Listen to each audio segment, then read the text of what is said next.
दोस्तों, स्वागत है आपका हमारे चैनल पर। आज हम लेकर आए हैं एक ऐसी कहानी जो वीरता, प्रेम और बलिदान की मिसाल है।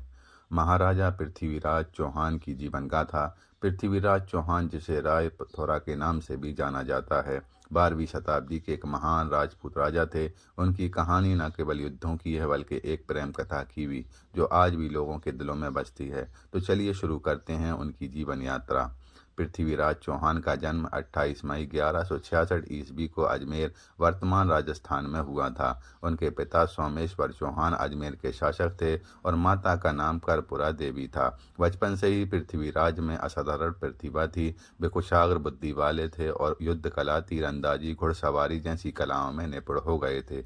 इतिहासकार बताते हैं कि वे कुशल कवि और विद्वान भी थे। उनका बचपन राजसी वैभव में बीता, लेकिन जल्द ही उन्हें जिम्मेदारियों का सामना करना पड़ा।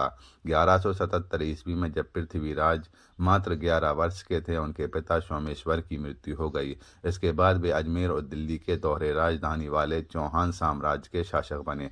शुरुआती वर्षों में उनकी माता ने रेजेंट के रूप में शासन संभाला, लेकिन जल्द ही पृथ्वीराज ने खुद कमान संभाल ली। उन्होंने अपने राज्य का विस्तार शुरू किया और पड़ोसी राज्यों पर विजय प्राप्त की। उदाहरण के लिए उन्होंने भादानक राज्य को पूरी तरह नष्ट कर दिया, जो दिल्ली के आसपास खतरा बना हुआ था।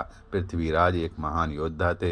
1182 ईस्वी में उन्होंने चंदेल राजा परमर्दिन देव को हराया, जिससे उनकी प्रसिद्धि बढ़ी। उन्होंने गुजरात के शासक भीमदेव को भी पराजित किया। हालांकि 1187 में वे गुजरात के चालुक्यों से हार गए, लेकिन इससे वे और मजबूत होकर उभरे। उनका साम्राज्य उत्तर में थानेसर से दक्षिण में मेवाड़ तक फैला हुआ था।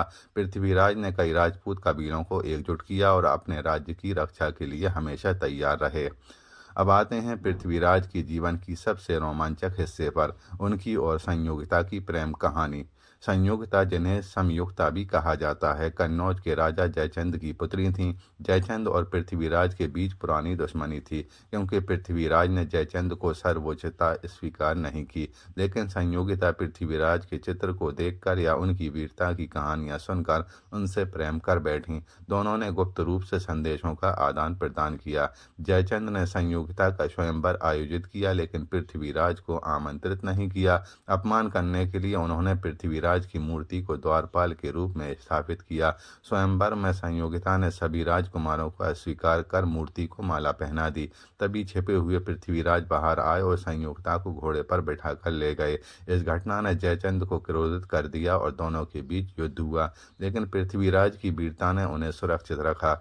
यह प्रेम कहानी चंद्रबरदाई की पृथ्वीराज रासों में वर्णित है और भारत के सबसे प्रसिद्ध मध्यकालीन रोमांस कहानियों में से एक है।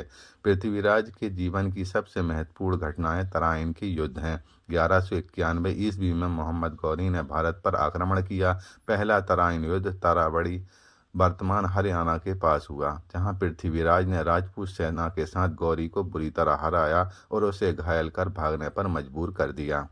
लेकिन गौरी ने हार नहीं मानी। 1192 ईस्वी में वह तुर्की घुड़सवार, तीरंदाजों और बड़ी सेना लेकर लौटा। दूसरे तराइन युद्ध में पृथ्वीराज की सेना थकान और रणनीतिक कमजोरी के कारण हार गई।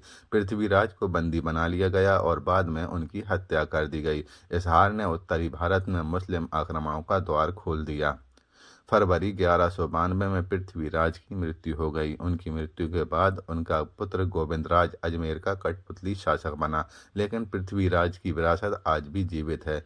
वे राजपूत गौरव के प्रतीक हैं। चंद्रबरदाई की पृथ्वी रासो उनकी वीर गाथाओं से भरी पड़ी है। उनकी कहानी हमें सिखाती है कि वीरता और प्रेम कभी नहीं मरते। दोस्तों, अगर आपको ये वीडियो पसंद आया है तो लाइक ज़रूर करें।